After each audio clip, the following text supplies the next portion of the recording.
This man discovered a rogue rocket part is on track to hit the moon 2003. A version of this story appeared in CNN's Wonder Theory newsletter.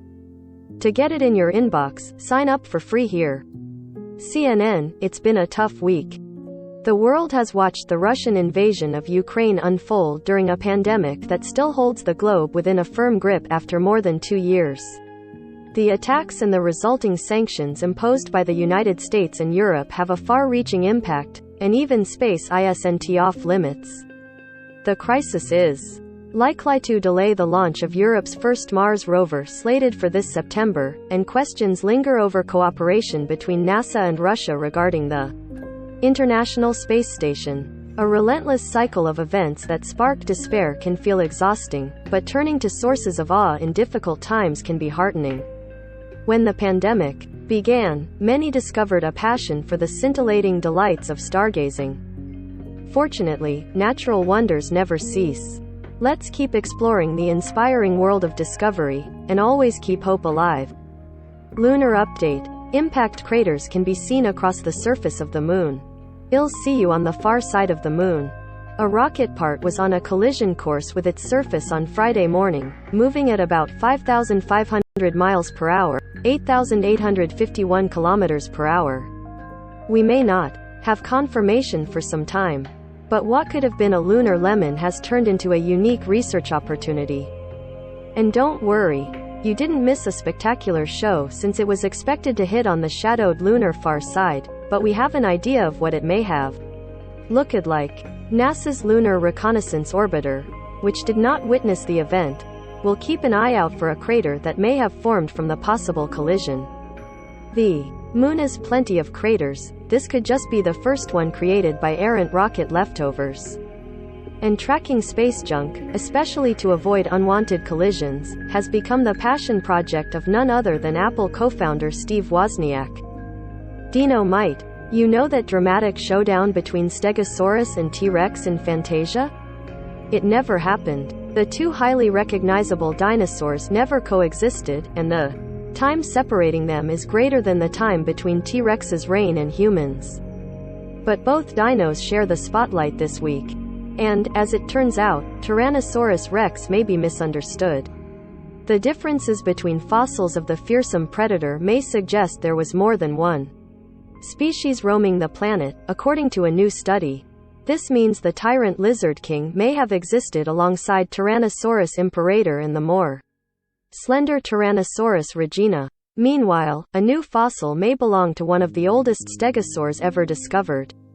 The specimen has a really weird mix of features, including physical traits that can't be traced in other stegosaurs, revealing how these armored dinosaurs evolved.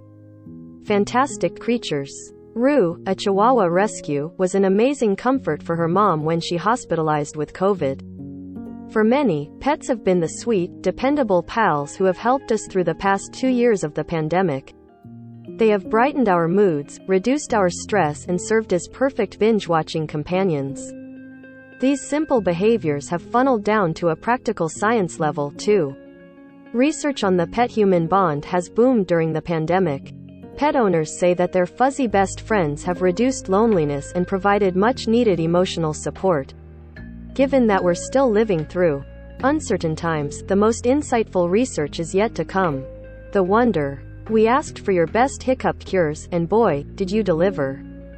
Then, we turned those creative techniques over to experts and put them to the test to see if science backs them up. The result? Even some of the wackiest solutions, like thinking about cows, taking a spoonful of sugar, or acting out your own creation of atom moment a la Michelangelo, actually work for various reasons. Thank you for taking the time to weigh in with so many imaginative responses. Don't forget to take a bow, and name 7 men you know of who are bald if you get the climate change. The ruins of Carthage, an ancient city founded in the 9th century BC by the Phoenicians and later conquered by Rome, lie beside the sea in the suburbs of Tunisia's capital. We're running out of ways to adapt to the climate crisis.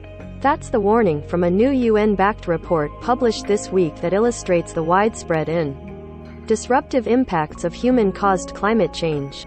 Extreme weather and rising sea levels are changing once familiar landscapes and could even erase enduring historical sites, including about 190 lining Africa's coasts. The columns of Carthage, the ruins of Sabratha's Roman amphitheater and a 125,000-year-old coral reef are just some of the significant treasures at risk of flooding and erosion in the next 30 years. But there is still time to save these heritage-rich sites, and the solution is more natural than you might think. Discoveries. Let's end on these good notes. A tiny flower formation was spotted on Mars by the Curiosity rover, and it could shed light on the history of water on the red planet. This invasive species was named using an ethnic slur. After months of decisions, the moth finally has a new name. Stonehenge may have served as an astronomically correct solar calendar. New research illustrates how it worked. Like what you've read? Oh, but there's more. Sign up here to receive in your inbox the next edition of Wonder Theory, brought to you by CNN Space and Science. Writer Ashley Strickland, who finds wonder in planets beyond our solar system and discoveries from the ancient world.